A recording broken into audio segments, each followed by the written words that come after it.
어느 오후 당근에 나온 100만원짜리 노트북을 발견한 김씨. 거래를 나가 최씨에게 100만원짜리 노트북을 받는데 어라 상대방에게 돈이 아닌 자전거를 건넵니다. 그리고 한마디 하죠.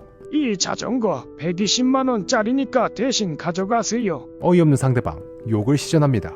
죽고 싶은 것이냐? 여기서 잠깐 더 비싼 자전거를 가져가서 더 싼 노트북과 바꾸겠다는 김씨. 최씨는 왜 바꿔주지 않는 걸까요? 바로 자전거를 타지 않는 최씨에게 자전거의 가치는 100만원이 아니기 때문입니다. 우리에게 다소 어색한 단어 가치. 하지만 익숙해지는 게 좋습니다. 적어도 돈을 좋아한다면 말이죠.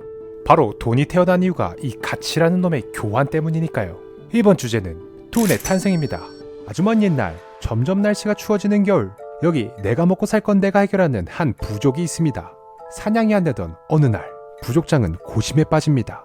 그러던 순간 옆집 무리에 남은 식량이 부족장의 눈에 들어오죠. 여기서 두 가지 방안을 생각하는 부족장. 피터식의 싸워 뺏기와 도둑질이죠. 어라, 근데 한참 사냥이 잘 될 때 모아놓았던 가죽이 부족장 눈에 보입니다. 두목에게 가죽을 가져가는 부족장. 그러곤 두목에게 말을 건넵니다. 여기 가죽 4개와 식량 4개를 바꾸자. 그렇게 족장이 전쟁을 피해 옆집 두목에게 시도한 건 바로 물물 교환입니다. 겨울을 위한 가죽이 별로 없다는 것을 발견한 두목. 고민에 빠집니다. 결국 어차피 버릴 식량, 두목은 필요한 가죽과 남은 식량을 교환하기로 결심하죠. 서로 윈윈할 수 있는 상황. 물물 교환이 드디어 이루어집니다. 맞습니다. 가치는 쓸모입니다. 족장과 두목은 물물 교환을 통해 서로 쓸모없는 것을 처리하고 쓸모있는 것을 얻게 된 것이지요. 그렇게 족장과 두목, 물물 교환의 편리함에 빠집니다. 서로 부족한 것을 쉽게 얻을 수 있으니까요. 그러던 어느 날 시기의 문제가 터집니다. 식량도 없던 부족장, 가죽도 없는 자신의 상황을 발견하죠. 물물 교환을 하기 위해 필요한 가죽, 언제든 가지고 있을 수 없다는 사실을 깨닫죠. 고민을 하는 부족장. 시뻘건 조개 껍질을 들고 두목을 찾아갑니다.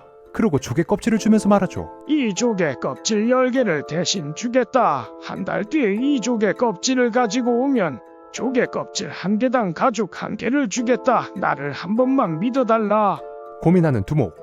통수 치면 바로 전쟁이다라는 말을 하며 그동안 쌓아온 신뢰가 있으니 그렇게 해주겠다고 합니다.